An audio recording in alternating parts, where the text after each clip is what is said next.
ማን ነው እስቲ መጥፋትሽ አሳስቦት የሚደውልልሽ? ማን ነው ጤንነትሽ የሚያስጨንቀው ደህንነትሽ የሚያሳስበው ሰላምህ ግድ የሚሰጠው ሰው ማን ነው? እስቲ ማን ነው ያንተ ህመም የሚያውቀው? ማን ነው ጊዜውን ሰጥቶ ሊያዳምጥህና የውስጥህን ለመረዳት ግማሽ መንገድ እንኳን የሚመጣው ማን ነው? ኮመንት ላይ ጻፉልኝ እስቲ። ማን ነው ፈላጊያችሁ? ማን ነው በጨለማ ውስጥ የናንተ ጉዳይ ግድ ብሎት ባትሪ ይዞ እናንተን ለመፈለግ የሚወጣው ማን ነው? አይገርምም? ማንም የለም። ማንም ያንቺ ጉዳይ ግድ አይሰጠው። ማንም ስለ አንቺ መብላት መጠጣትና የጤናሽ ጉዳይ፣ ጨለማ ውስጥ መሆንሽ፣ ጭንቀትሽ፣ መክሳት መጥቆርሽ፣ ማጣት ማግኘትሽ የሚያስጨንቀው ማንም ሰው የለም ከአንድ ከፈጠረሽ ፈጣሪሽ በቀር።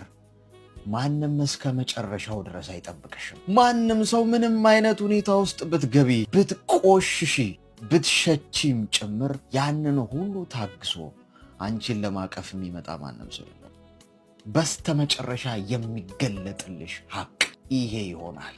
የፈለግሽውን ሰው በዙሪያሽ ቢያጨበጭብ፣ በሰው ብትከበቢ፣ ወዳጅ ቢበዛልሽ፣ አጨብጫቢ ሁሉ እንደ አሸን በዙሪያሽ ቢፈላ፣ እመኚኝ ሁሉም ነገር ጊዜያዊ ነው። ሁሉም ለጊዜው ነው።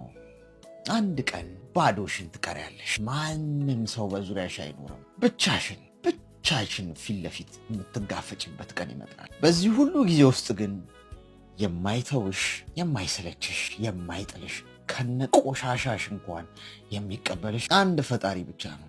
በዛ ብቻ ነው እርግጠኛ ልትሆኝ የምትችይው። ምክንያቱም በአምሳሉ ጠፍጥፎ የሰራሽ የራሱ የእጅ ስራ ስለሆንሽ በጭራሽ ሊተውሽ አይችልም። በጭራሽ። ያንን ስታስቢ በጣም ደስ ይበልሽ። የሰው ልጅ ፍቅር አላቂ ነው። የሰው ልጅ ፍቅር ከንቱና ጊዜያዊ ነው።